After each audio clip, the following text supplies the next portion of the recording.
Hello and welcome to this week's edition of the WRRAP podcast with me, Lee G. Joining me this week is Jamie and Harley. Good evening, gentlemen. Good evening. And so for those wondering, James isn't crying buckets of tears in the corner at the sight of the Wales. Well, he is, but that's not why he's not on the pod tonight. James is actually training tonight. He's actually out, like, practicing getting his head stuffed up his ass by some big blokes on a rugby pitch. So that's where James is this evening, and we've changed it just for this week to account for the squad announcement, which we will discuss in a lot of detail. But first of all, before we do that, and we are going to rattle through stuff really quickly, so let's do a little bit of drink of the week. I'm going to put my hand up and I'm going to say that I haven't got a drink of the week this week, but I got a very good reason. Because we've changed days, I'm out and driving after this, so I haven't even got a glass of water. I did have a glass of water, and then I left it downstairs and took the laptop upstairs and started everything, and then I went, I haven't got a glass of water. So yeah, I haven't got anything. Jane, what have you got, mate? So this week I've got another beer from the beer club. This is called Winter Wheat, which is quite appropriate. So this is from the Left Bank Brewery, who are based in Brecon, 5.2%. Wheat beers are normally my thing, but I have to admit I do quite like this one. So yeah, that's what I got. It's pleasant enough. Winter Wheat from Left Bank Brewery. Cheers. Nice one. Harley, what have you got this week, mate? So I've got something from the Bath Ales Brewery. So it's Lansdowne, it's the West Coast IPA. Just a very nice, easy drinking. It was one of the many options on for the Tesco's 4 for £7, which has been my selection policy at the moment. Your bit like Welsh regions now. I've got to see how many things I can get for as smaller price as possible. Cool. Okay, so we'll do drink of the week in a bit more detail next week, where it's a bit less pressured and what have you. So let's crack straight on with News Desk, James, because again, News Desk was looking quite quiet until this morning, wasn't it? Yeah, all yours, mate. Oh, wow. Well, there's only one place to start, isn't there? The bombshell that came out today. And I'm still reeling from it. I have to admit, I am absolutely reeling from this news. What a shock. Okay, so Louis V. Sammet, he's going to leave rugby union with immediate effect to pursue a career in the NFL. The 22-year-old has accepted an invitation to join the NFL International Player Pathway, which provides elite athletes from around the world with an opportunity to earn a place on an NFL roster. So that came out, that news. Welsh Rugby Twitter and Rugby Twitter in general lost their shit because it was a bombshell, wasn't it? Nobody was expecting that. So in the press conference today, Warren Gatland said this: I learned about it an hour ago. Spoke to Lewis about half an hour ago. It's a little bit of a shock.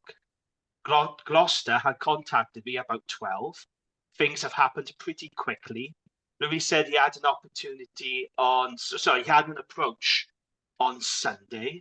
It's something that he's always dreamed of. So there's a few people calling BS on Gatland's claim there. I say good luck to him. You know, I am shocked by this news, but good luck to him. And I genuinely hope that he carves out a successful career in the NFL because he is a great athlete. But what a loss to Welsh rugby and to the sport in general, you know, because rugby doesn't have many superstars, does it? And he was one of them. But yeah, good luck to him. Good luck to him. What do you lads think of this? Because like I said, I'm still in shock from this news. You just want him at the Browns, mate. You just be happy if he turns up at the Browns, please. You'll be over the moon, won't you? Yeah, you would. I'd love that. Well, go on, Harley. You go first. So sort of it, like the point about him being a superstar. So my wife's stepbrother's youngest child, he's only interested in rugby because of Louis Sammet. Like, you know, that's, you know, what you want for Christmas was a Welsh rugby jersey with 14 on the back. And, you know, and he barely takes it off. Like, you know, and when he, you know, we saw him the other week, and, you know, he's there like practicing tackling. He started playing rugby now on the wing, you know, and it is all down to Sam. You know, we do need these superstars. I think the big thing is, remember with the last week or the week before, we were talking about Emmanuel Faber-Bosa, we're saying, well, it doesn't matter because we've got Dyer, Adams and Zamet. Oh, wait, now we've got Dyer and Adams. And now it was like, that makes it a bit more a thing. But I mean, we'll go into the squad in more details. But I think at 22, there's, you know, he could go for a couple of years and he'd come back and he's still going to be in his prime, and he might actually end up better for it. You know, if anything, hopefully it'll give him a bit more physical, depending on how he plays. I'll be honest, I don't get the American sports ball. But too much I've got a couple of things with it. The first one I don't understand is, why is it with immediate effect? You know, the NFL season is in its playoff bit at the minute, which some of us are still involved in, James, some of us aren't. Fuck off, Lee. We did well. We had said the Browns did well to get to the playoffs with all the injuries we had. Do you know that? I know. But yes, carry on. I do believe you beat us earlier in the season anyway. You were one of our 3 losses. Are we talking about the Dragons now? Not getting into playoffs. Cleveland Browns. Yeah. So Jamie's a Browns fan. I'm a 49ers fan. So we both know a bit about American football, obviously. So, you know, the American football season finishes on the last Sunday in January. Yeah. And it doesn't start until the first Sunday in September. So it's quite a short season: September, October, November, December. 50% of the teams, well, more than that, 75% of the teams drop out at the end of December, and then everyone else carries on through in a knockout phase until you get to the end of January. So if he does make it, there is still potential for him to play the second half of a season. Do you know what I mean? He could, I'm not saying that he'd want to, because it wouldn't be for the money, because the money that he'd be on, if he makes it in the NFL, the money that he'd be on would be absolutely astronomical compared to what he's on now. Absolutely. Yeah, exactly. Yeah.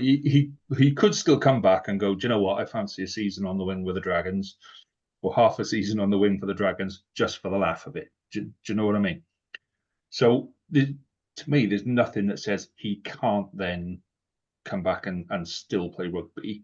I agree with what you're saying, Harley. You know, you give it 2 years, and in 2 years he'll be 25, 26, and then he'd still be back in time for the next World Cup. So you know, crack on. I just don't understand why approach on Sunday and your contract with Gloucester is terminated today.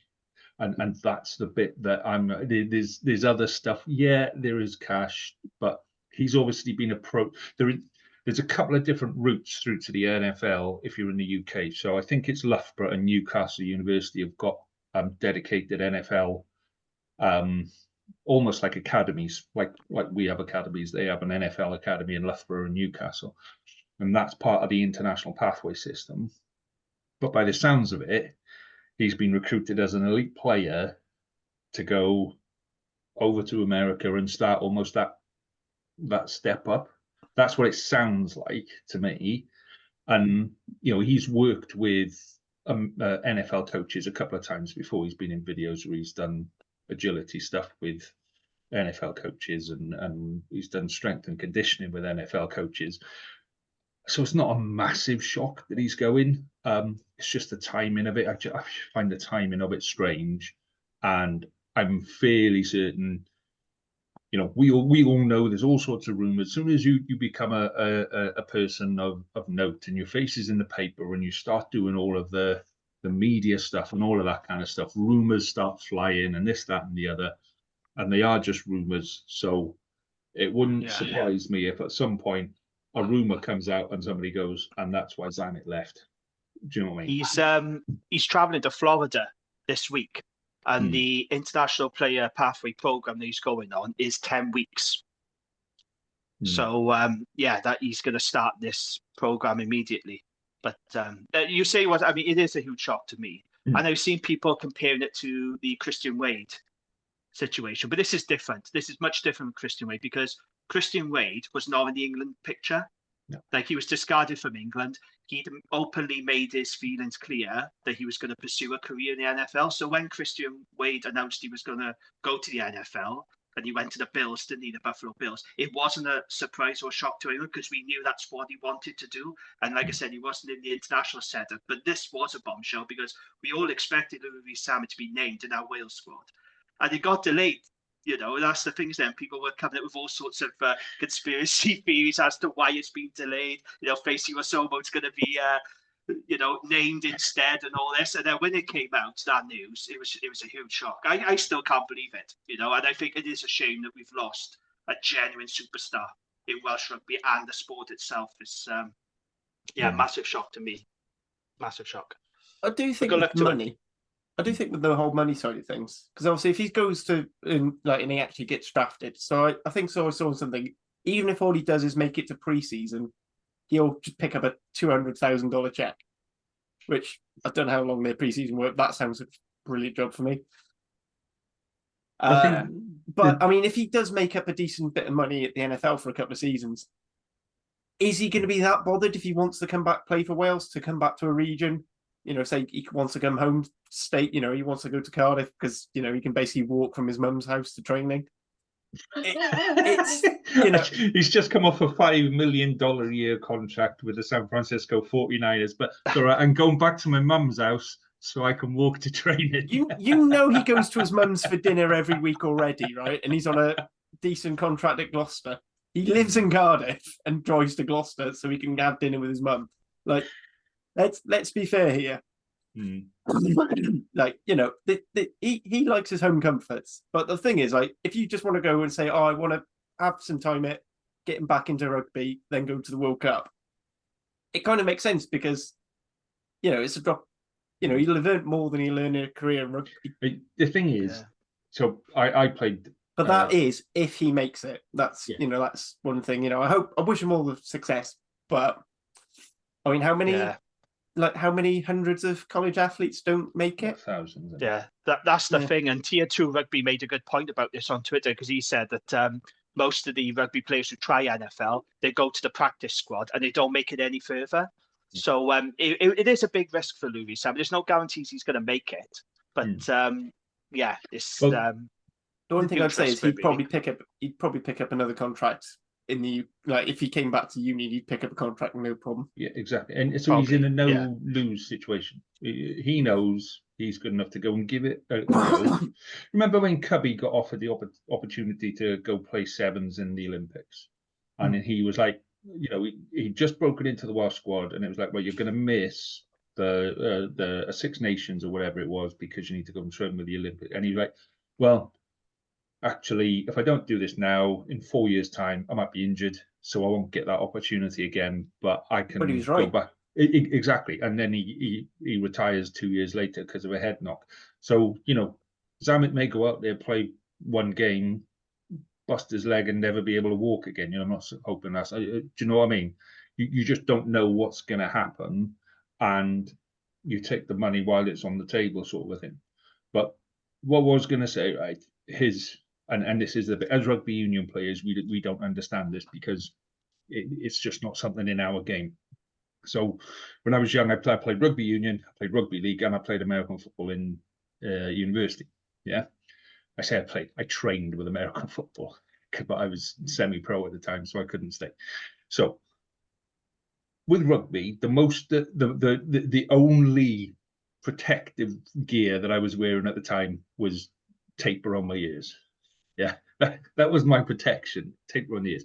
I went to rugby league, and you get given the shoulder pads, and they feel a little weird. You can't move your arms up, and you've got 3 different grades of the shoulder pads. So I was second row, so you couldn't move it. You can't catch a ball up in the air and all that kind of stuff. It's heavy, and it's there to make it hit. You then go to American football, and they put the pads on you first of all because you haven't got a clue how to put them on. It is the weirdest feeling when somebody kind of puts them on you, and the ones we had back then, you had to tie up the Velcro ones now and stuff. But it feels really, really weird. And then they put a helmet on you, and you can see like tiny, tiny slithers where you're compared to what you can see normally. And you can see this tiny little letterbox. And then you're essentially looking for a brown size 3 ball being thrown at you from about 40 meters away. Do you know what I mean? It's a really different and difficult kind of scenario to be in. So yeah, he's a great player, but there's a lot of stuff in between where he is now and signing for the 49ers, which is what I hope he does in the end, just because that's what I have. So Yeah, best of luck to him. But it's, I say, there's Yeah. a lot of questions around it. So yeah. Absolutely. Yeah. Okay. So in other news then, good news for Cardiff supporters. 21-year-old fullback Cam Winnett has signed a long-term extension to his contract with Cardiff Rugby. That's good news for Cardiff and Welsh Rugby. So yeah, really pleased to see that, because Cam Winnett has been one of the best players in regional rugby this season. I've been very impressed with him. So good on him. And in terms of Mason Grady, a lot of speculation around his future. A lot of clubs in England are sniffing after him. However, Wales Online are reporting that Mason Grady will turn down offers from English clubs to stay at Cardiff.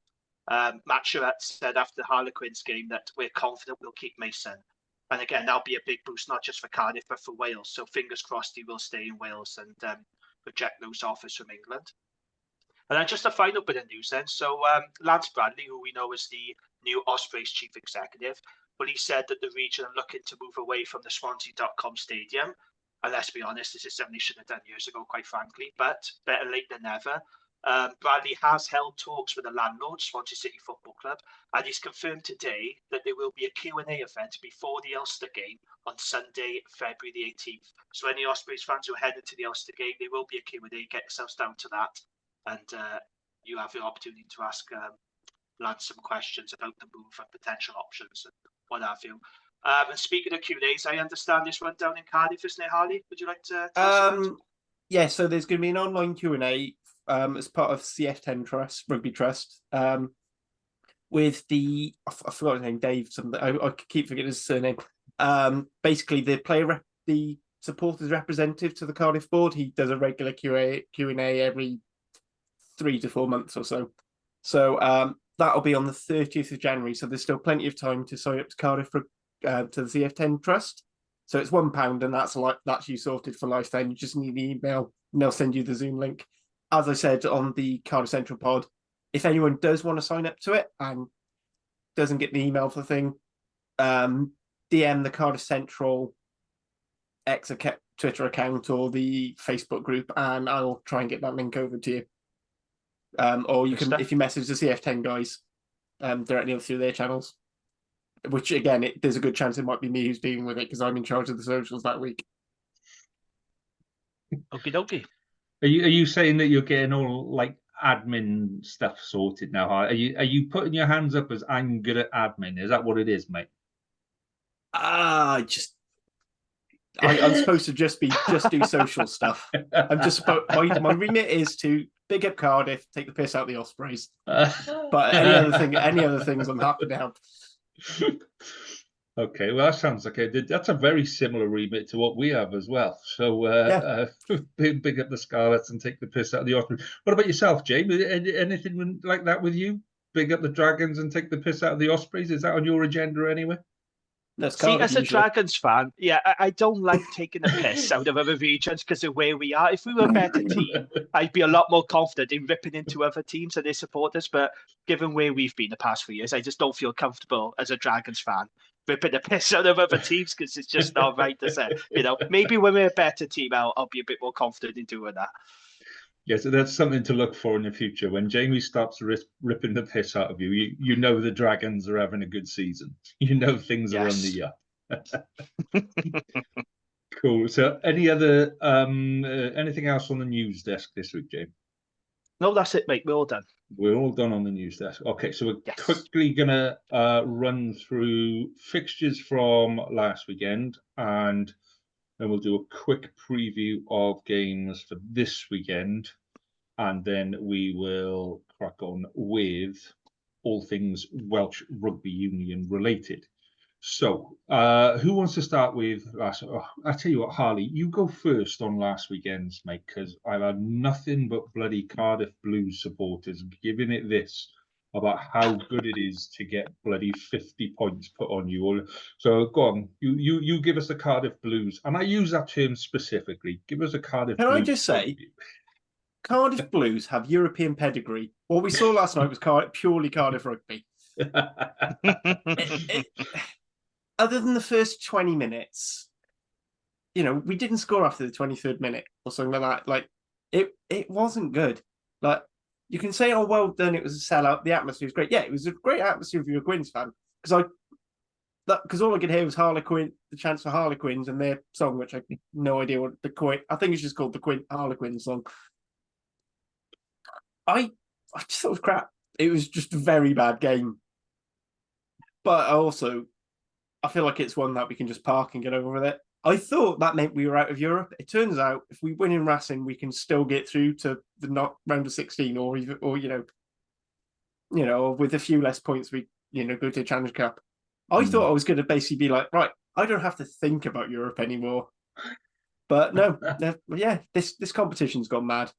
It really has. Can we have like a sensible format where like actual good teams make the knockout? It is a strange format for both cups. It is a strange format that it almost doesn't feel like a cup competition. It almost feels like almost like X Factor, where you go in and you show what you can do, and then after you've had a go at it, somebody turns around and goes, "Okay, I like you, and you. You can come through," and you're in the next round. It confuses me sometimes. So yeah. The amount of people I've seen who say they just don't pay attention till it gets to the round of 16 and then says, I mean, one good thing is, unlike the old European format, we're at the last round and there's plenty still to play for, whether it's home ties or actually qualifying. But yeah, I mean, nobody's got a clue what's happening. 50-odd points twice shouldn't have a chance of going into the knockouts. Yeah, but yeah, I was surprised how bad we were against Quins. I thought it'd be a lot. There'd be a lot more on offer. I thought we'd at least score more than twice. I didn't think we'd win. Though. There's a pattern developing with Cardiff, though, Harley. Yeah, we're really bad after the first 20, and then we can't pick up. Our bench is just not strong enough. You guys go 100 miles an hour in the first half, and there's a big drop-off in the second half. I've watched Cardiff a lot this season, and it's becoming a regular theme. But even against the Dragons, there was a big drop-off in the second half there. And for the first 30 minutes, I thought Cardiff was great. Yeah, I understand, because you were you were well in the lead, and you took your foot off the gas. That's fine, but it is a theme that's developing. And the first 30 minutes, I thought Cardiff was really, really good. But I think what really hurt him was that try from Beer just before halftime, like very contentious try. I don't know what your thoughts on it were. Big debate on social media. Do you think that was the try? Do you think that was the right decision? I think they ruined a perfectly good. That was a perfectly good try-saving tackle that got spoiled there. Mason Gray did incredibly well, didn't he? Really did. Fair play. I mean, bear in mind he's on the other. He starts the play on the other wing and manages to get through. I think the biggest worry for me was, I mean, I know people were saying about how the pack was a bit bullied, but the really worrying thing was how easily we were torn apart in the midfield. Yes, Holo and Raylilo did not have a good night, did they? They really didn't.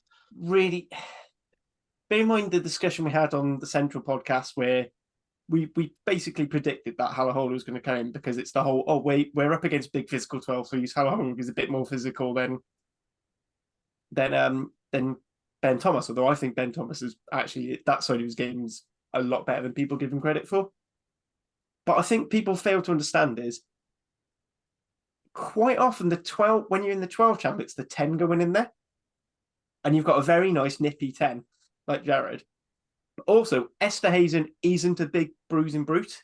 He is, but that's not all his game is. He actually does have a step. He quite often ends up on the wing because he's so quick and he's got good hands. He stepped in at 10 quite comfortably for Quins in the past. So that's when I'm going to go into more detail in it tomorrow night with Cardiff, but that's one where I think the selection was wrong. Yeah, but I feel like we missed having someone like Josh Adams and Tamani as well.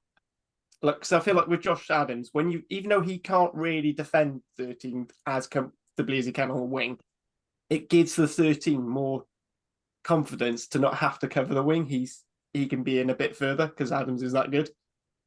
Yeah, and I think losing Cam Winnett that early and having Ben Thomas going on to fullback, which a lot of Cardiff fans, although he can sort of play fullback, none of us are particularly happy with him there. We all see him as a 12. I don't think that helped either.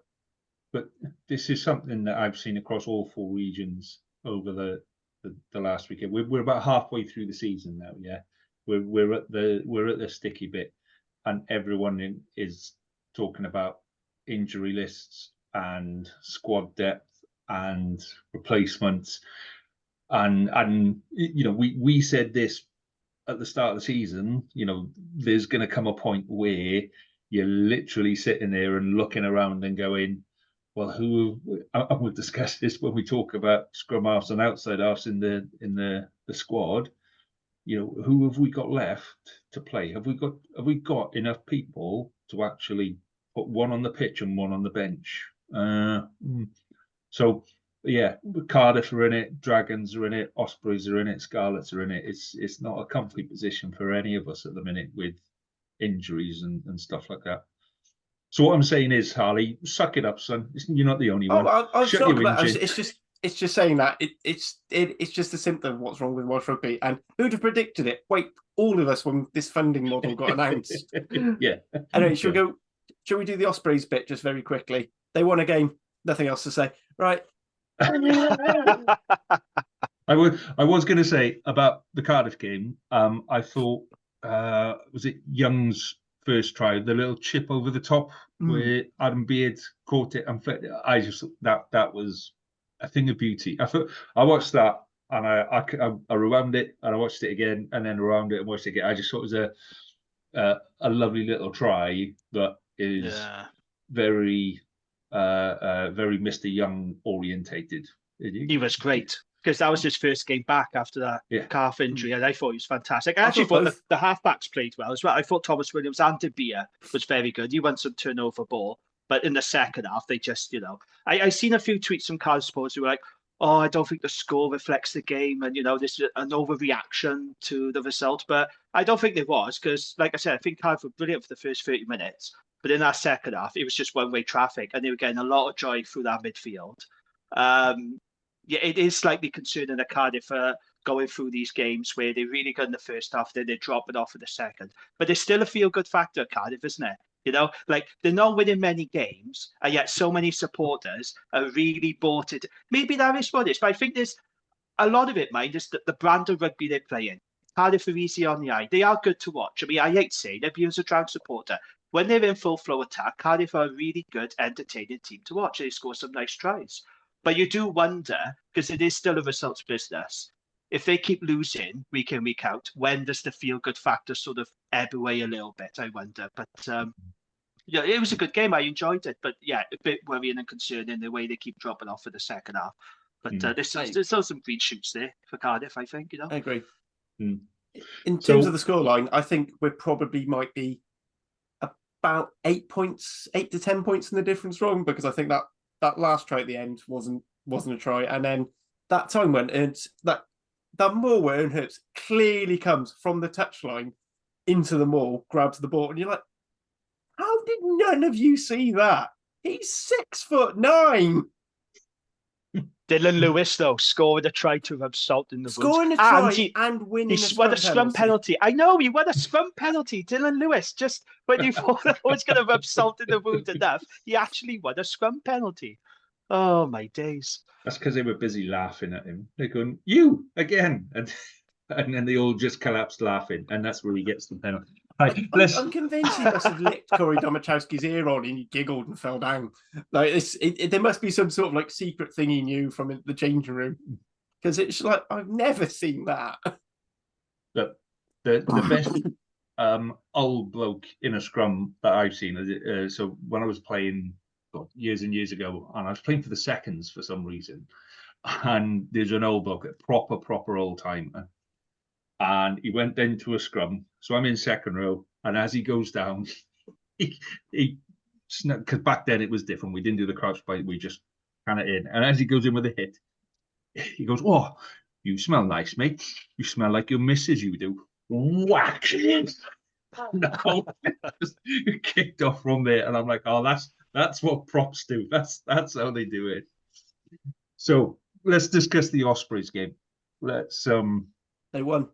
They won against a bunch of carpet cleaners and like the shoe shine boys to the Espoirs. So I mean, frankly, the fact they didn't get bonus points quite bad. I watched the first half, right? He said the exact same thing on the group chat. He did. He did, yeah. He said that, why are we passing it to the wingers? Because our wingers have never seen the ball for the rest of the season, so why give it to them now? But in that first half, right, I counted. Well, first of all, one of the Ospreys players was crowd surfing a mall. Did you see that? He went into a ruck, and then one of the Perpignan players stood up, and he was literally flat on the top of a ruck or a mall, like 6 foot off the ground like this. And you're like, okay, this isn't a normal game. I saw 3 passes hit people's heads because they weren't looking at where the ball was coming from. I saw 4 passes go to floor where, you just in training, you just like just throw the ball anywhere and see if someone catches it. And that's what they were doing. They were just literally throwing it and then looking around. Oh no, nobody picked that one. There's nobody there. So I gave up at halftime. I thought it was a joke by halftime. I went and watched Netflix. I went and watched Fool Me Once. You Can Only Fool Me Once on Netflix, which is a very good thing, by the way. But yeah, so I gave up at halftime. I thought, it just pathetic. To be fair, Perpignan did look like a team of strangers who just turned up to a stadium to play a game of rugby. In fairness, I mean, the amount of times they dropped the ball, I lost count. I mean, they were a bit shambolic. However, we do have to give Osprey some credit here, right? Because they are down to the bare bones, right? They got 23 players missing. And let's not forget, before the game started, George North was ruled out for illness.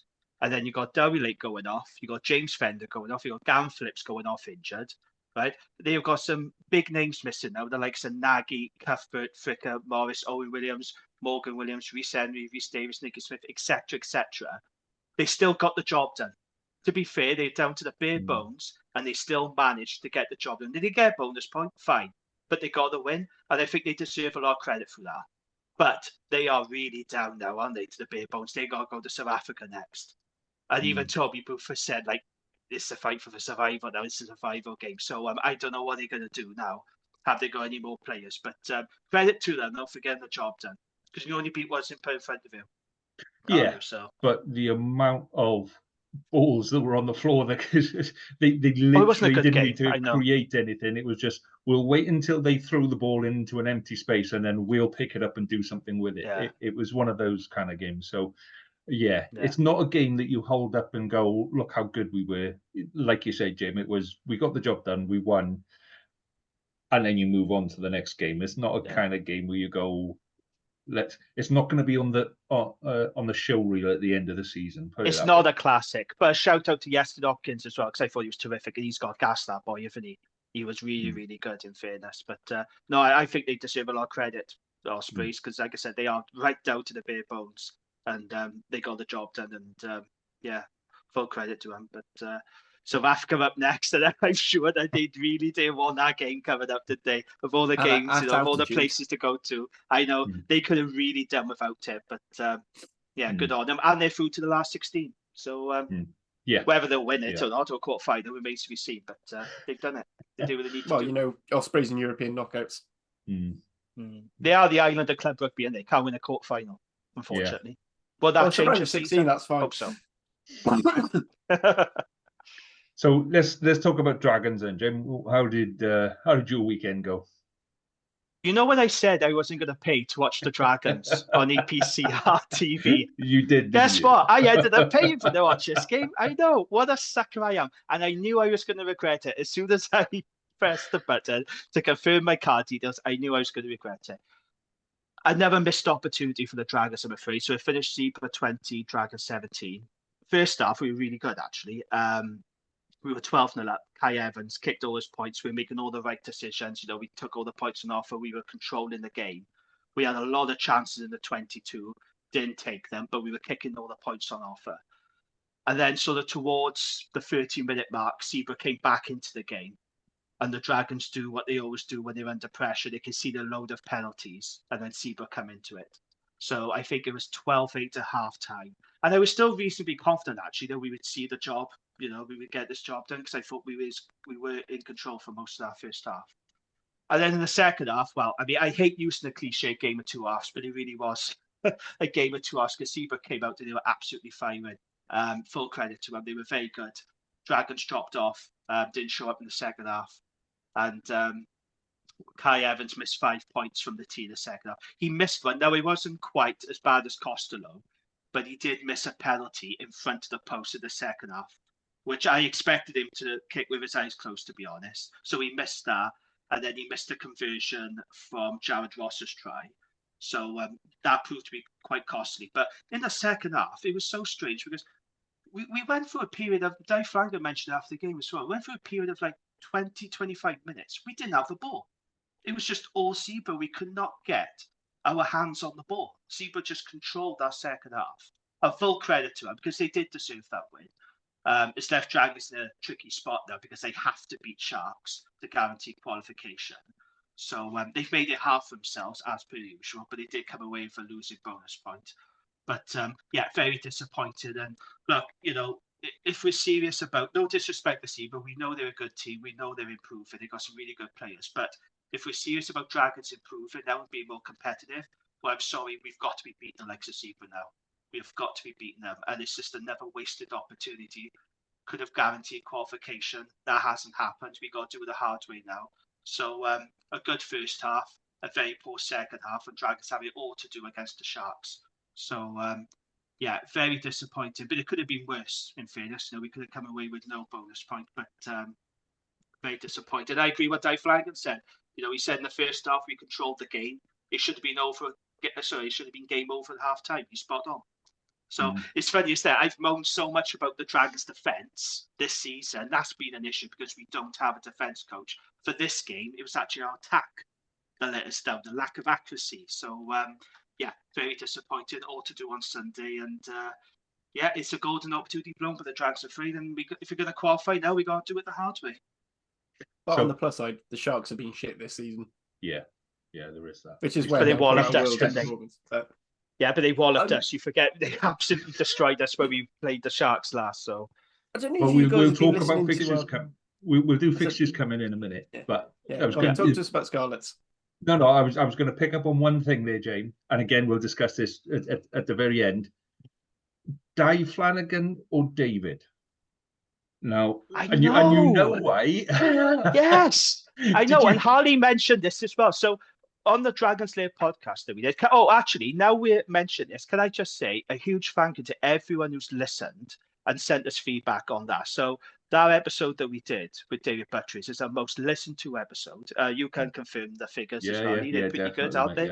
Yeah, very good, mate. Very good. We've had excellent feedback. Fair play to David for coming on to the pod. He was open. He was honest. I really appreciate him giving up his time. Thank you to everyone who sent the positive feedback.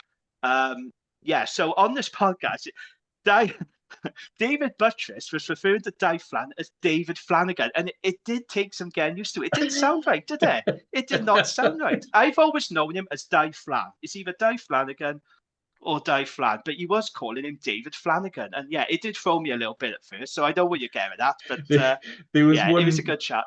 There was one bit in there where he called him David, and Gav must have been saying something because it flicks to Gav, and he kind of goes, "Die." Yeah.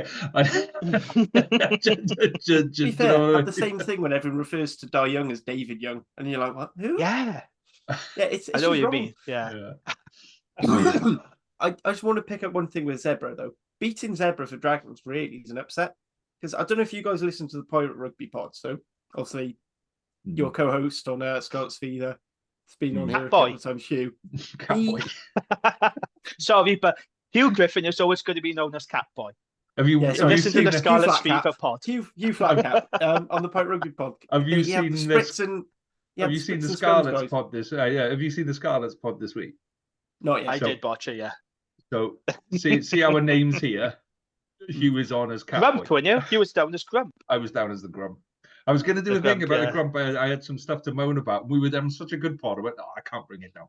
But yeah, so Hugh's on there as Catboy now officially. So yeah. But anyway, so they had the Spritz and Scrums guys on. They're saying that for both Italian regions. So Benton gets some extra investment from the investors. I think Zebra's getting a little bit, but they get the equivalent of something like it's either €6 million or £6 million from the Italian Rugby Union.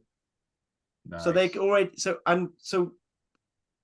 from next season, we'll be getting 3/4 of what Zebra and Benetton get before their sponsorships for player money, and you're like, "Fuck, we've fallen behind." Yeah, that's where we are now. That was the only thing I wanted to say.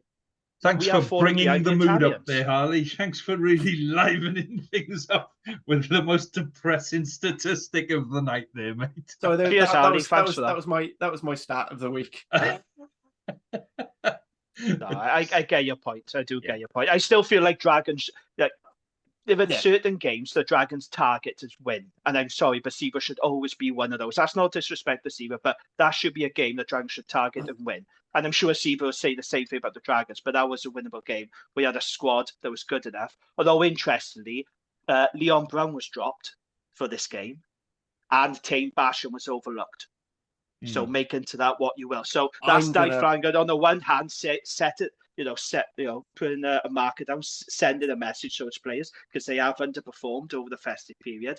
But on the other hand, is this a sign now that they're moving on out and Dave Flanagan is bringing the other guys through? So I just thought that was interesting. That's all. I'm going to, particularly on one of those names, I'm going to pick on a couple of things I've seen on social media when we go into the squad proper. Are we going to do previews first or? Well, we got the Scarlets game first, mate, which would be very quick because I didn't see it. So I'm only going on what people have told me from watching it and some of the commentary that I've seen and bits. I can give you a quick breakdown if you want. No, I'll fucking do it, Harley. Shut your hole for a second, fella. Fucking hell, man. You've had your bit. So, yeah, I mean, I was watching the score updates, and you kind of and you're seeing everybody else's scoreboard moving, and you're going like, well, have we kicked off? And it was like 15, 20 minutes, and it was still 0-0 or 3-0 to us or something like that. It was, and so by all accounts, defense held it. We didn't have much ball the first 15, 20 minutes, and defense was holding up, and we were doing all right. We were actually, our Achilles heel so far this season has been defense, where we just running around like headless chickens, and we just couldn't stop anything. We couldn't turn the ball over, nothing. And it looks like step by step we're actually improving stuff. The scrum is improving, the line out is improving, defense is improving, attack is improving. It feels like we're all starting to. And then Johnny Williams puts in his audition for WWF wrestling, comes off the top rope with a flying headbutt and takes out I think it was second row or whatever. But yeah, definite Redley. Any complaints about that decision? Yeah. I mean, I've only seen what I've only seen what they've shown on the telly. And if you're going to go into a tackle standing up, then you open yourself up to that. It's really disappointing. A player that should know better. It's not the first time he's done it. And that's why I sent a comment to the group, as far as I'm concerned now, with the way things are, if you're going to keep doing it like that, you become a liability. You just signed your transfer request, And I rate him as a player. I know James doesn't, but that's because James can only see things in black. So it's, he's run all over. When he's on form and going forward, he's unstoppable. He can pass off both hands. He can kick. He can run. His defense is rock solid. So the issue is he keeps giving away penalties and red cards and what have you. So yeah, I got no issues with it, but we then didn't readjust quick enough. And I think again, it's one of those things. In hindsight, you look back at it and you go, should we have taken off, one of the back row and brought on Johan Nicholas ahead of when we did. And if you take up those middle 20 minutes where they scored 30 odd points in 20 minutes, we won the rest of the game. We won the 60 minutes the either side of those 20 minutes in the middle. It's just sod's law it took that lot. But I still see the same people saying time for Peel to go, etc., etc. But I'm thinking actually we've started to turn a corner where in fact, I think we've probably turned that corner in the Ospreys game. We should have won that Ospreys game. It was our own fault. The Dragons. Yeah, the Dragons as well. I think we didn't deserve to win the Dragons, to beat the Dragons, no, I agree. But we should have. I think we deserved to beat the Ospreys, and we didn't, and it was all our fault. It was in our hands. We weren't relying on interceptions or drop balls or anything like that. That it was, we created 6 clear try scoring opportunities and we screwed them up. but we hadn't created 6 clear try scoring opportunities for the whole of the rest of the season. Now we're starting to get back into, okay, let's play it this way and let's do that. So yeah, there's been a lot of shit thrown around. Starts to feel like we're heading in the right direction. So I'm not bothered by that loss. So Lee, is it true about the rumours that Peel have signed a contract extension at the Scarlets? By That's the all rumour accounts, doing yeah. the rounds, isn't it? Yeah, I mean, This is like Dean Ryan at the Dragons. So when they were having a really poor run of form, he signed a contract extension, but the club didn't announce it because they knew they were going to get, some stick from the fans, and it just wasn't the right time to announce this. So he has, is he? That's interesting. Yeah, there's all sorts of rumours going around. Until it gets announced, we won't actually know. But like I said, by our reckoning, there's about 12 players leaving at the end of the season and 7 coming in. Apparently 3 of them have signed already. But until it all gets announced officially, you never really know, sort of thing. So, yeah, the guy's been through about as bad a time as I think he could have gone through. And I think he's learned a lot. And I think the club is in the process of changing a lot of the stuff that they were getting wrong. I think it's been a pressure cooker that's built up, and the lids come off, and all the shit's come out, and then you've got a couple of people going, right, okay, yeah, we need to pick this up now, and we need to put it all back together and make something for tea. So also shout out to Archie Hughes as well, because I thought he was very, very good. And fair play to Scarlets as well, because they were 30 points to 3 down at one point, and I'm watching this thinking, oh, they're going to get battered now. This is going to be 50, 60 pointer. Those last 20 minutes or so, they really did front up. They scored some nice tries, and they did play well. So they did finish on a high, and I think that's something to build on those last. Okay, you can argue Clement took the foot off the gas, whatever, but I just thought the character Scarlett showed in those last 20 minutes is encouraging, at least. They could have rolled over. Hugh asked last night on the Scarlets podcast, why isn't Archie Hughes in the team more often? I said he's too small. Good. Yeah, but I said he's too small, and they went, "Oh no!" So he's 2 inches shorter than Gareth Davis. Okay, so 2 inches shorter. Fair enough. That's not that much. 15 kilos lighter. Right. That's like 3 of my dogs lighter than an international. You've got tiny dogs, mate. I got small dogs. I do have small dogs. Yeah. One of those dogs like 30 kilos.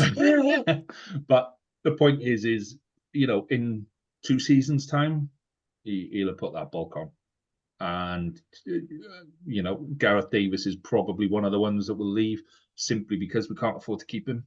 When somebody's on that amount of money and is going to be away with Wales quite a fair bit. So, yeah, when you've got players like him coming through, it's not so much of a bad thing. Okay, let's do a quick rundown of who we've got this weekend. So start with you then, James. So Sharks, yeah? Sharks at home? Yes, Sunday, 5:30. Not the best kickoff time all day, to be honest with you. Yeah, so by 5:30 on Sunday, the Dragons will know exactly what they need to do to qualify. If we win, we are going to qualify. But if we lose, but we pick up a bonus point, depending on how other results go our way, that could be enough.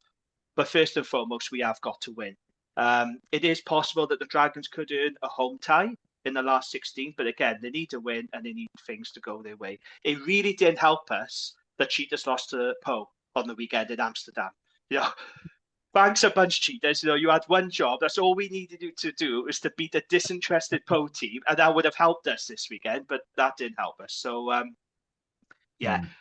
with this game, it's a tricky one, because how are the Sharks going to approach it? We know that Dragons, I do expect them to bring back the likes of Tane Basham, Leon Brown, etc. I do expect us to go as strong as we can, because we need to win. We're at home. How are the Sharks going to approach it? So they're guaranteed qualification, the top of the pool. When they played Oyonnax on the weekend and they thumped them, they had Eben Etzebeth, Oxley Nish, Bakosa Mapimbi, Lucano Am, Jalen Henriksen, and Grant Williams. Are all those guys going to come to Newport on the weekend? If not, great. It's still going to be difficult. But if they are, we're in big trouble, aren't we? So, I'm dreading it. Although on the one hand, it is going to be nice to see those World Cup winners on Newport, on my doorstep. It's going to be great. But, I'm a bit nervous about this. I just wish we was in a position where we didn't have to win. If it was just a case of, we're already through, it doesn't matter. But Dragons now, they're under pressure to win this game, and that's the position we really didn't want to be in. And the fact of the matter is, the Dragons should have been 3 from 3 in Europe. You know, we should have beaten Po. We lost in the last minute. We should have beaten Zebra, but we haven't. You know, credit Zebra for getting the win. But like I said, we got to do things the hard way. So yeah, I'm a bit nervous about this run, and fingers crossed we can get the job done. I think we'd all like to be in loaded Sharks. I think we'd all like to be in the position where we didn't have to win to go through, James. If we didn't have to win to go through, we're in the final every week, mate. I know, but the Sharks are fine, aren't they? You know, and Cheetahs are fine. They don't have to win their games. One is saying this now, the Dragons. Well, we may not necessarily have to win. Like I said, depends on the results. But the likelihood is we are going to have to beat the Sharks. And if they're coming down here fully loaded with their Springbok World Cup winners, then it's going to be very, very difficult. Oh, by the way, on the Dragon Slayer pod this week, we are joined by a special guest. We're going to be joined by Angus Usher, who's a sports analyst and Sharks fan. Really good follow on Twitter. So he's going to help us preview this game. So, yeah, I'm looking forward to it, but I'm also dreading it as well, because if they come down here fully loaded, then, yeah, it's going to make the task very difficult. So your prediction for that then, Jim? We'll just do your prediction on your own game. We won't bother doing everyone's prediction on every game. So your prediction on the Dragons and Sharks? Well, look, Dragons have won 3 games in a row at home at Rodney Parade, and there is a big focus now on getting results at Rodney Parade. So for that reason alone, I'm not confident in saying this, mind. I'm not saying this because I'm confident. It's more hope than anything else. I'm going to say Dragons by 4. I think we'll just edge it. But if they come down here with, you know, the World Cup winners, then yeah, it could be Sharks by 20 or 30, couldn't it? But fingers crossed we'll do enough to get the job done. How many games this season have you predicted a Dragons win for, mate? I think must have been 2 or 3, I think. I was going to say, there's not many. I think we might have to frame that one. When Jamie's predicting a win again. I'm trying to be positive. And after my chat with David Buttress, though, I'm more enthused. I'm trying to get on board. I mean, it does help if you win more games, doesn't it? Then you could be more positive. But yeah, I'm going to go for a Dragons win. But like I say, that's not confident. That's more hopeful than anything. Okay.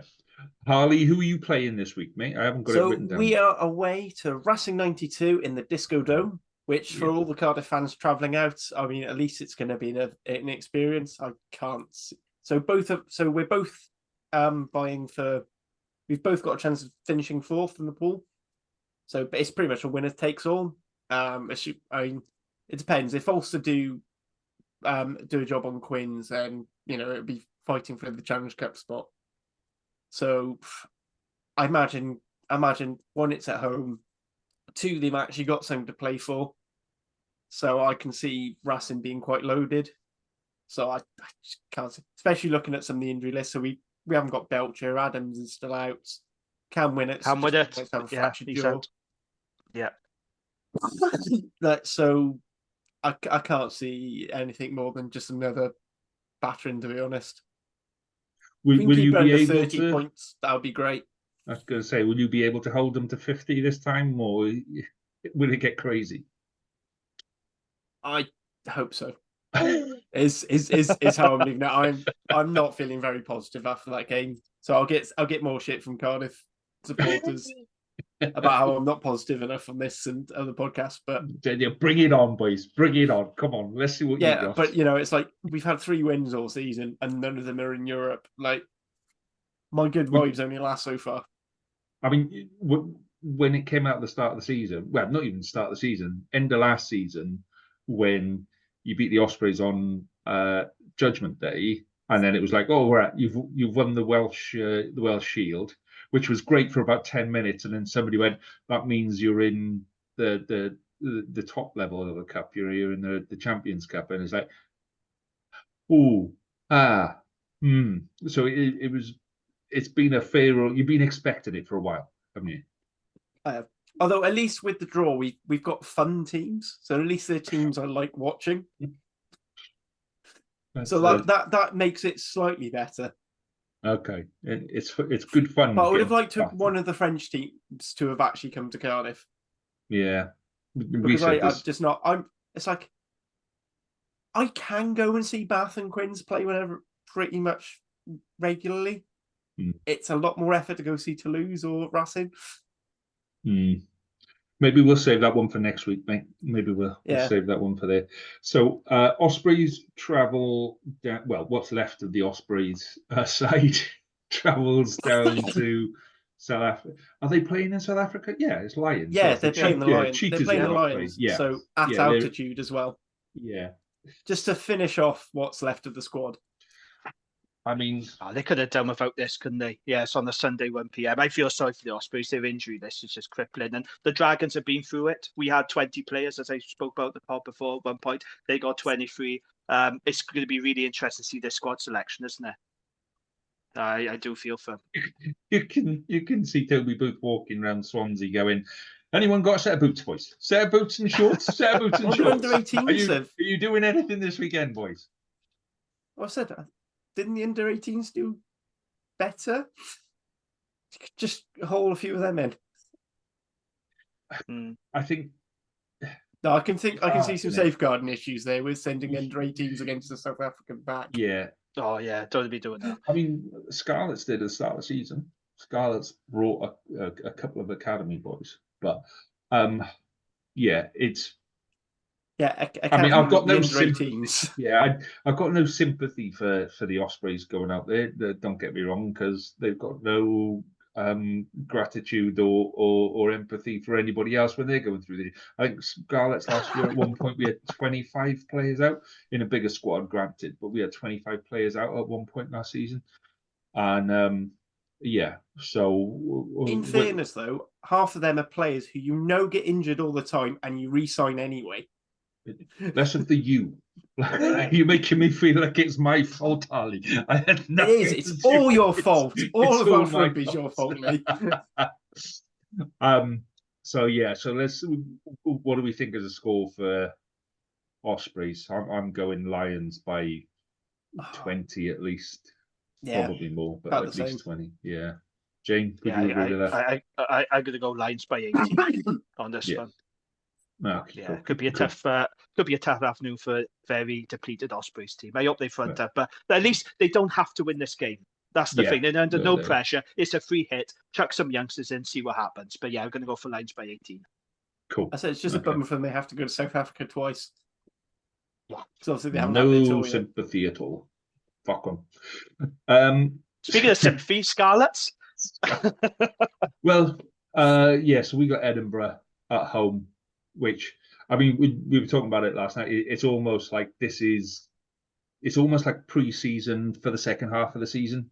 There's nothing on it for us. It's total dead rubber. You've got no points whatsoever in your pool. So this game means nothing, does it? Well, that's why it's a bit like a pre-season where you can throw some new people. Well, we're going to, when we talk about the squad in a minute, we need to magic some outside halves up from somewhere.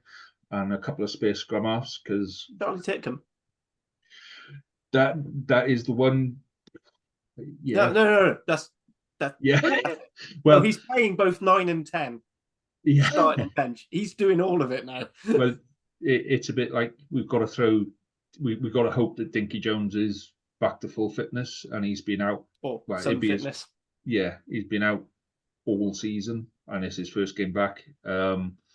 So he's not going to play a full game whichever way you go. Titcombe has actually been playing really well down in the Premiership, but you go Premiership straight up to Europe. But he did play very well against Leinster. He did. He's got a good head on a young shoulders, so fingers crossed. And then you've got Archie Hughes to scrum half, but then you got starts getting a bit squeaky after that. Might have to loan someone from one of the others. Well, I've got a feeling we'll probably take Harry Williams back, but it seems to be. But anyway, it'll be a tough one. But I actually think it'll be quite a good game. I think it's one of those games that kind of says, well, you can throw the ball around, you can do different things, you can try other things. I hope we see Lousy. By all accounts, Lousy's having a bit of a strop and is telling us he's contracted to play X amount of games per season. Apparently, these are the rumours. If you believe what's on the internet, and if it's on the internet, it must be true.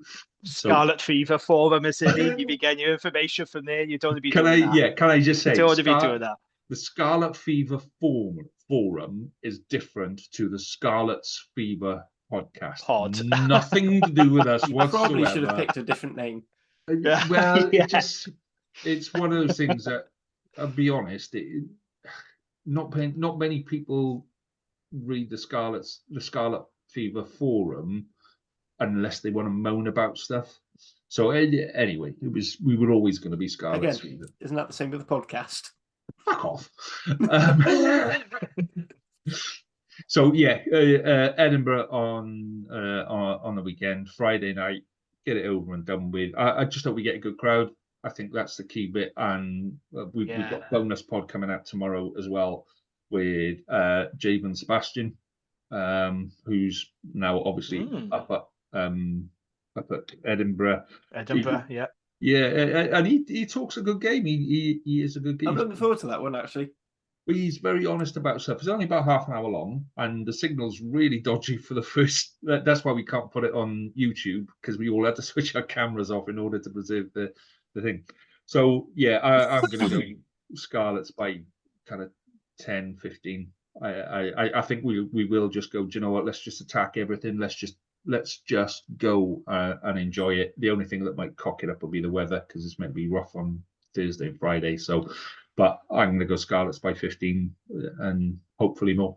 So I do disagree with you about saying we should just let it go. Actually, I think if you're using these younger players who are either cropped or in the Wales squad, it's probably the perfect time for Peel to bed in what he wants them to play. Whilst they're still freshly moulded, and say, this is what I want you to do. So they haven't got the hang-ups. They're not thinking, you don't have to worry about Johnny Williams's weird twitch where he shoots out the line without worrying about whether or not the 13 is going to come in to close the gap. That's probably the right time. Yeah, well, what I mean by that is that there's no pressure on that game. So there's you're right, no pressure. But yeah, it's like if you're playing Leinster at the last game of the season and you need a losing bonus point, then you play a very different game to, Leinster at the first game of the season where you can throw the ball. It's one of those games where there's no pressure on it. So let's go and use it as a development tool. So and I'm hoping the crowd do too, because as much as people don't like it, people have started bringing drums to Scarlet's games, and I fucking love it. We need a bit of practice, and I keep saying to the boys that are doing it, come on the pod and we'll have a bit of practice and just tell people what to do, because at the minute it's a bit like, and then nobody goes Scarlet. They're all kind of going like, there's a guy playing the drums over there. Yeah, well done. And you kind of need to know what's happening. You need a group of people around the drum who are singing and leading it, and then it just sort of spreads a bit further and further each time. Yeah. That's basically how it worked with Cardiff and the Cardiff Blues Brothers. It just sort of spread down the South Terrace. You need to, and that's why I figured if you come on our podcast, at least there'd be a whole bunch of people, and then you could listen back to it, and we could call it like choir practice or drum practice or whatever. This is how we're going to do it. Anyway, that is this week's done. Let's get on to the Welsh squad announcement. So this is a reduce. Is this smaller than last year's squad? Yeah, it's a 34-man squad. So I think part of that is part of the new professional agreement is Gatland has to keep a much smaller squad than he'd done in the past. And also there should be more players being released during the fallow weeks. Hasn't he got to justify why he's keeping those players? So he's basically got it. If he's got plenty to keep training, then they should go back to the squads, and they should go back during game weeks as well. But whether they'd have enough time to train and play, and it's not really that much an issue because the URC doesn't play on game weeks. Okay, so a smaller squad, a tighter squad, a younger squad, a less experienced squad. Jamie, you're over. Before we talk about the detail of it, just give me your overall kind of view of the squad. Well, I think it's a nod to the future, isn't it? And I think this is what we need to do now in Welsh Rugby. We knew we had to rebuild at some stage. We knew we had to reset. And it's a squad that is riddled, with injuries. We know that. But it is a lot of young talent in there. You got the likes of Evan Lloyd in there, Archie Griffin, Mackenzie Martin, Alex Mann and Cam Winnett. So there's a lot of exciting young talent in this squad. In terms of the campaign coming up, yes, it's going to be difficult for Wales. I think we are going to struggle in this tournament, but we are going to have to go through some pain now to reap the rewards in the future. You know, because how many times have we said as Welsh rugby fans, Gatland's picking the same old faces, you know, same old players, he's picking his favourites. And when we start bringing you through now, I've seen on social media today, people are moaning about that. And it's like, well, you know, you can't have it both ways. You can't moan about Gatland picking his favourites. And then when we are trying to bring through the youth, you can't moan about that either. You know, the time is now to rebuild. So, yes, it does lack depth. It does lack experience. It is quite raw in certain places. The biggest concern for me personally is tight head. So I was really surprised there was no Thomas Francis. I expected him to be there. No Henry Thomas. Remember all the big hoo-ha about Henry Thomas coming here, who was signed for Cast this evening as well. I've just seen. Yeah, which would make him ineligible. And make him ineligible. And I don't think he played. I don't remember seeing him on any Montpellier team sheets since the World Cup, really. So that's an interesting development. That was one of the reasons Gatland cited he wasn't playing enough. And he said he's had words with Thomas Francis about this. So I think the idea is he's given him a year or so off to enjoy the Pro League. It might bring him in case of emergency.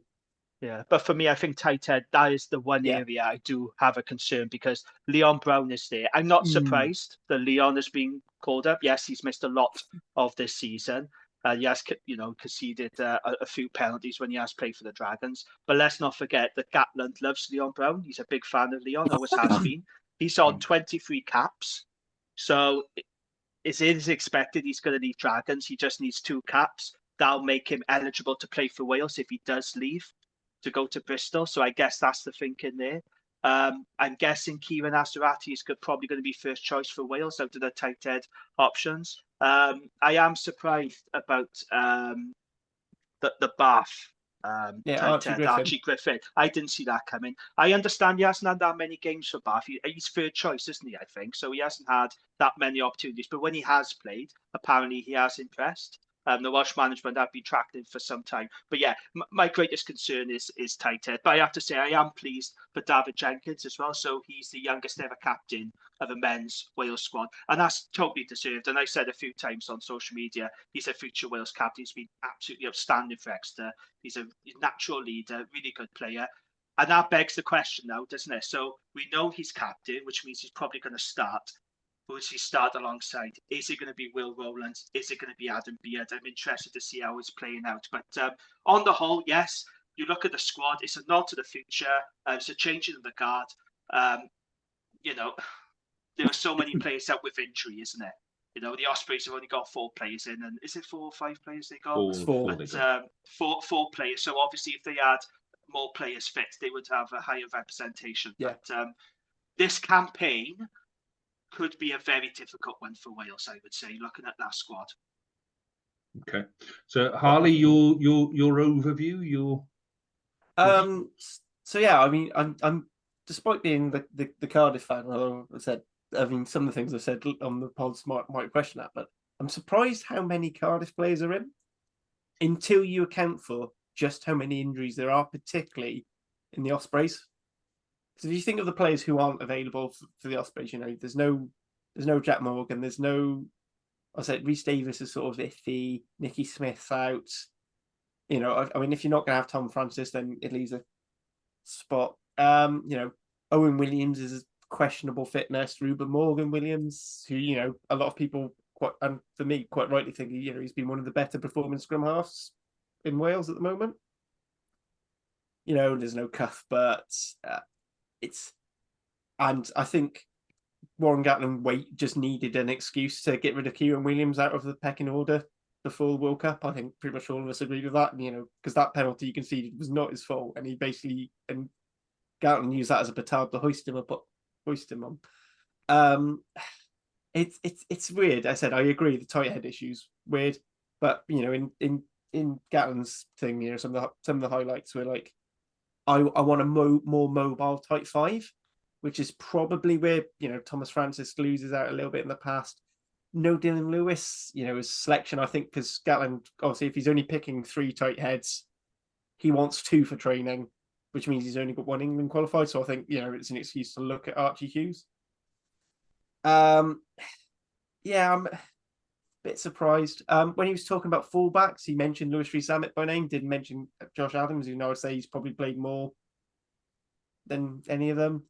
the 10s I find quite weird to have, because not necessarily the players themselves, but Costello, obviously, I think we all knew was going to be his first choice, and then Yohan Lloyd and Kai Evans, who I think most people consider probably more fullback who can play 10 as opposed to 10s in their own right.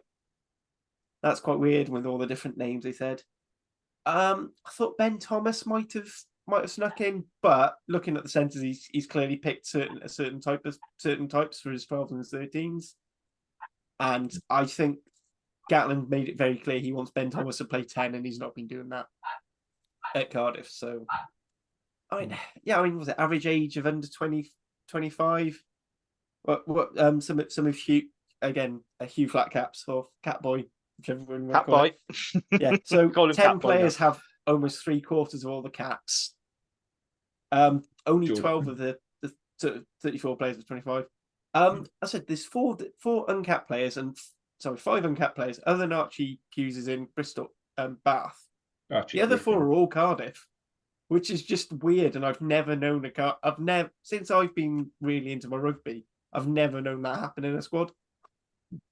But I can justify pretty much all those players. Can I just correct you on Archie Griffin and Archie Hughes? Very different players. I wouldn't be putting Archie Griffin, yes. I wouldn't be putting Archie Hughes in a prop, mate. He's got a bit of dog about him, but I don't think he's quite there yet. I said, if he's too small to be a scrum half, he's definitely too small for prop. Yeah, sorry, okay. That's me mid rant there. But yeah, it's a really bizarre one. I said, but I mean, as soon as you start thinking about Thomas Francis playing in the Pro League, Henry Thomas hasn't played and is now technically ineligible because he signed for Cass.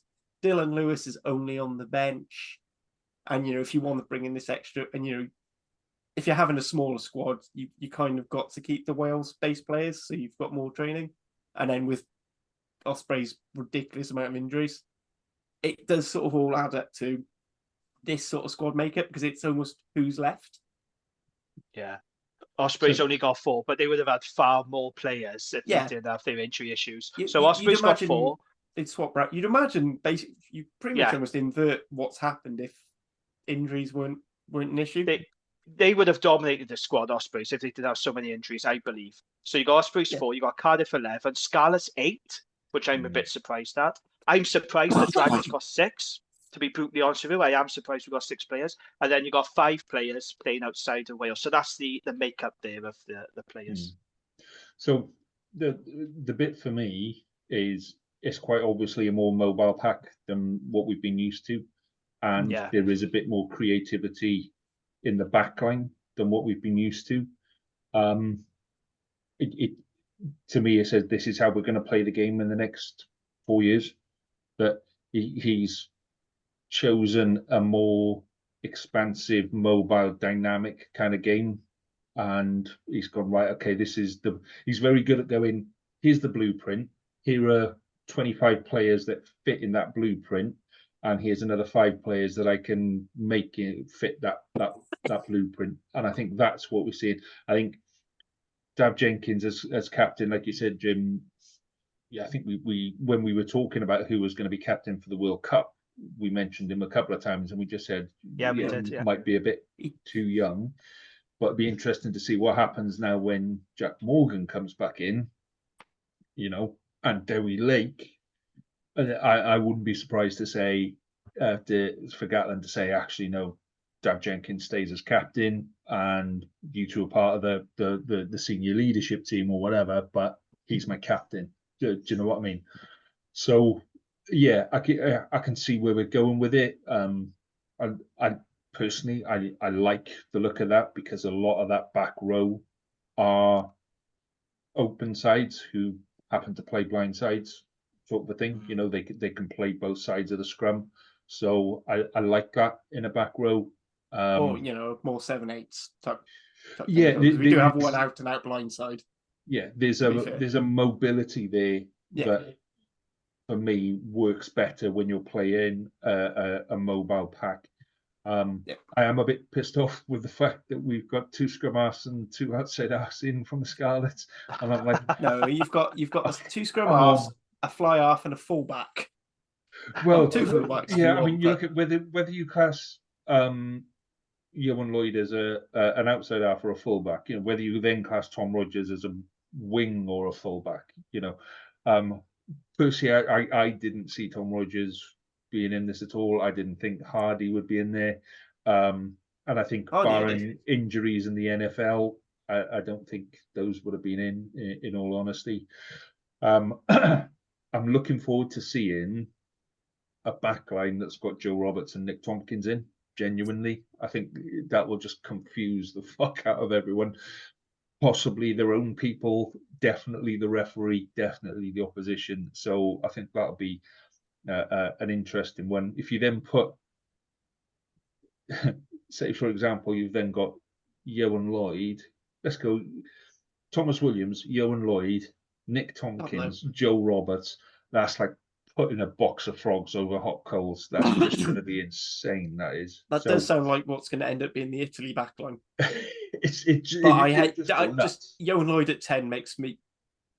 Yeah, I think I don't like it. I'm not. When we saw it pre-World Cup, I didn't quite like. I thought we were a bit underpowered with Nick Tompkins, Joe Roberts. I'd much rather someone else at 12. But then the only real 12 you've got is Owen Watkins, and that doesn't really, for me, that doesn't give you what I think you need. Yeah. But so, I'm again, like you, I'm very glad Joe Roberts is in because I'm a huge fan. He just needs somebody inside him that's gonna. Yeah, I think he does need that.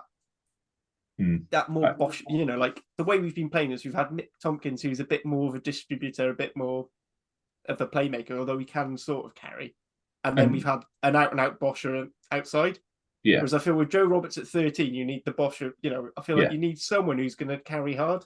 Yeah. So I don't know whether or not Gatlin sees North or Grady or someone moving it. Can you imagine putting George North at 12?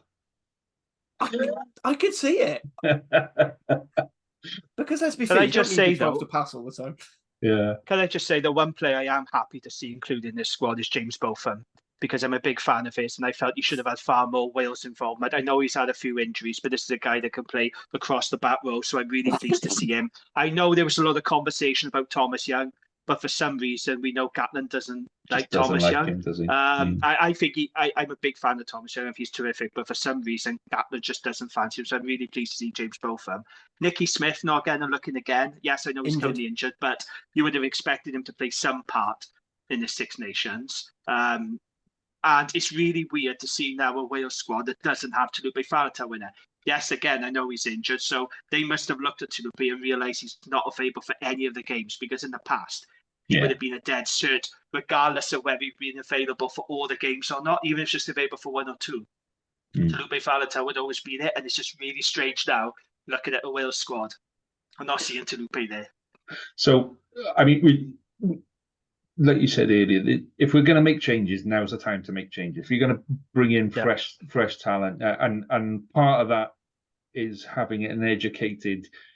I didn't share the screen. Oh bollocks! I could have shared the screen, couldn't I? I was wondering when you're going to put it down for us. I've only just realized. This is why I was getting Archie Hughes and Archie Griffin, because I can't see them. My fault, mate. Well, my point was going to be is having people understanding what's going on, having an educated public, and I think Gatlin needs to come out and say, well, this is what we're doing, this is the plan. Don't worry, it might not all be perfect, but he needs to start talking about performance. He needs to start talking about development. He needs to start talking about, growing the game and not necessarily winning. Do you know what I mean? Yeah. I mean, to be fair, it shows how short people's memories are, because this is exactly what you were saying post-World Cup. He's saying, I'm probably going to rest Faletau this year.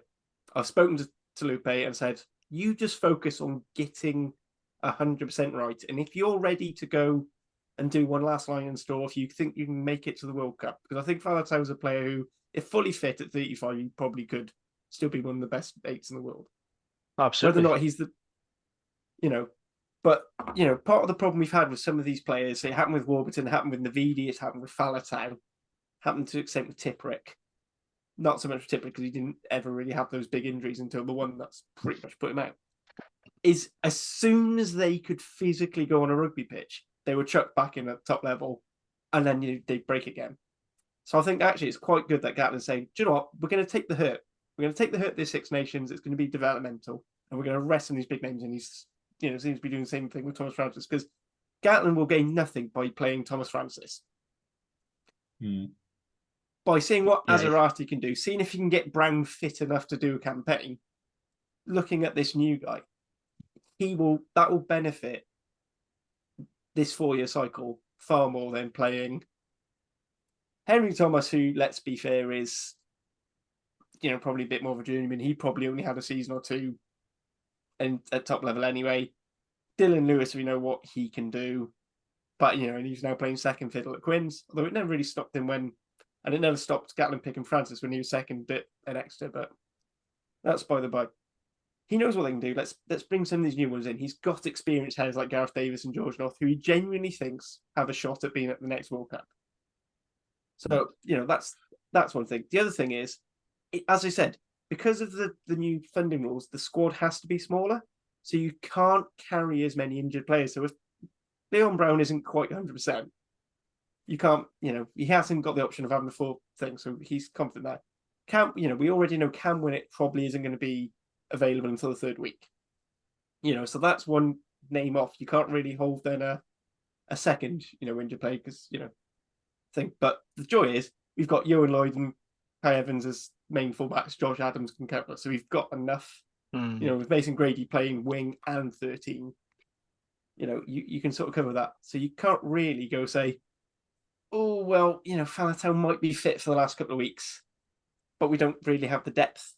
We don't have covering the back row because we're bringing in Alex Mann, new cap, Mackenzie Martin, new cap, both very young players. We're bringing James Botham in from the Colt, who, probably fills that Jack Morgan role of can cover the whole back row. Yeah. And are similar players. I'm not going to try and say that Botham is a better player than Jack Morgan. But, if you look at how they play the game, they are quite similar in how they go about it. They're very abrasive. They're good over the ball. They tackle really well, and they're actually very good in tight carries and surprisingly good out wide. Okay, so we're nearing the end. Okay, so I'm going to ask you for one name each. Okay, of a player from the current squad. Yeah, who at the end of the Six Nations, you're going to go, oh my God, yeah, that was. No wonder they were in the squad. Yeah. So pick any one of those players there. Can you see this? Can you see the screen now? Have I shared the right screen? Right. Okay. I've actually got. So you get to pick one of those players, and you go, "Wow, I wasn't expecting that. That's been a real breakthrough for them." So Harley, you're first, mate. I think the one the one almost. You kind of it has to work this well is probably Archie Griffin, because we need that depth at tight end. If he's come out of the blue, he needs to stand out. Everyone else, we sort of all have an idea of what they're about. Okay, Jane, your breakthrough player prediction. If he's given the opportunity, I'm going to say Cam Winnett. Because what's really impressed me with Cam Winnett is how calm and cool and composed he is, especially under the high ball. He never looks flustered, and I've been really, really impressed with him. I think he's an outstanding talent, and I'm interested to see. He may not get much game time during this tournament. I don't know. I suspect they might go with Kai Evans at fullback, but if he is given the opportunity, I do think Cam Winnett can step up and show his class. But that's the challenge, isn't it? It's all very well doing at club level URC, because these kids come into the national setup and transfer their good form. But for me, I'm definitely going to be keeping an eye on Cam Winnett, because I think he's a very talented young man. Okay. And for me, I think the player that I'm most looking forward to seeing is Alex Mann. I've been really, really impressed with him with Cardiff so far this year. And I think if he takes, anything up to that top level, and by the looks of him, I think he can. I think he's gonna be our next, right. He's solid at 6. He's definitely on the paper at 6. And it throws a whole load of issues into your back row. But I think he's the player that I'm most looking forward to seeing. And I think we'll do well with him. So I tried not to pick a Cardiff player. Well, I'm just gonna I'm gonna do one now from if I was an Osprey, I'd be looking at that squad and I'd go, the player I'm most expecting most from this season will be Nicky Smith. So on that note, gents, we are done for the evening, and I will catch up with you all again next week. Have a good one. Enjoy it, gents. All the best. Ta-da. Take care. Bye now.